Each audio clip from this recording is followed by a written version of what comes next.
आणि यानंतर बातमी आहे पंतप्रधान नरेंद्र मोदींच्या नावावरती चालणाऱ्या फ्लॉप शोची।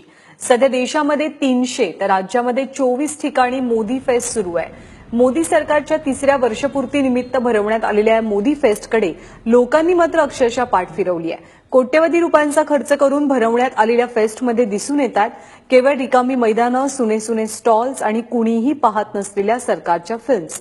लोकांविना सुन्या पडलेल्या मोदी फेस्टचा आढावा घेतलाय आमच्या प्रतिनिधी सरिता कौशिक यांनी। नागपूरमध्ये चिटणीस पार्कात जिथं मोदी फेस्ट सुरू आहे हे संघाच्या हेडक्वार्टर पासून अर्धा किलोमीटरही अंतरावर नाहीये।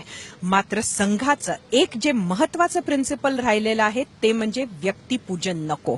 मात्र इथं या मोदी फेस्टचा अगदी मधोमध असलेला मोदींचा हा कटआउट या मोदी फेस्टचं जी काही बेसिक थीम आहे त्याबद्दल खूप काही सांगून जातं। मोदी मोदी आणि मोदीच इथं आहे, मात्र हा पुतळा मात्र इथं एकटाच दिसतो आहे आणि त्याच पद्धतीनं हा पुतळा जसा एकटा आहे तसं ह्या संपूर्ण मोदी फेस्टला या एक्झिबिशनला सुद्धा नागपूरकर, भाजप या सर्वांनी वाळीत टाकलं का हा प्रश्न विचारण्याची वेळ आलेली आहे। आपण एकानंतर एक हे स्टॉल्स बघू शकता। कुठे कौशल्य विकास तर कुठे कृषी समृद्धी, कुठे आर्थिक विकास तर कुठे महिला सक्षमीकरण, कुठे डिजिटल इंडिया तर वेगवेगळे ॲप्स, अशा अनेक महत्वाच्या गोष्टींची माहिती या मोदी फेस्ट मधनं मिळणार होती। मात्र इथं हे पिवळे टी शर्ट्स घातलेले या मोदी फेस्टचे व्हॉलंटिअर्स सोडून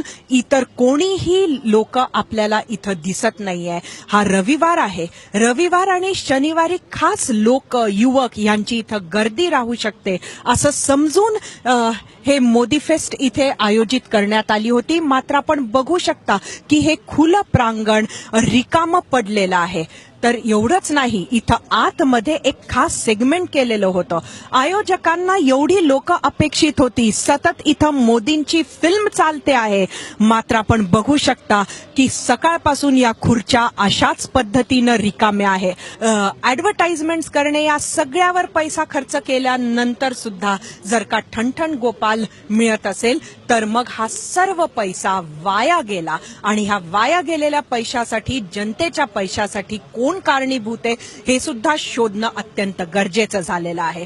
कारण भ्रष्टाचार फक्त पैसा कोणीतरी लाटला म्हणून नसतो, तर पैशाचा दुरुपयोग सुद्धा भ्रष्टाचारातच मोडत असतो। त्यामुळे ह्याचा शोध लागणं सुद्धा अत्यंत गरजेचं आहे की एवढा पैसा खर्च केल्यानंतर, शासकीय मशिनरी कामाला लागल्यानंतर इथं जनतेचा एक तरी व्यक्ती आता का दिसत नाहीये।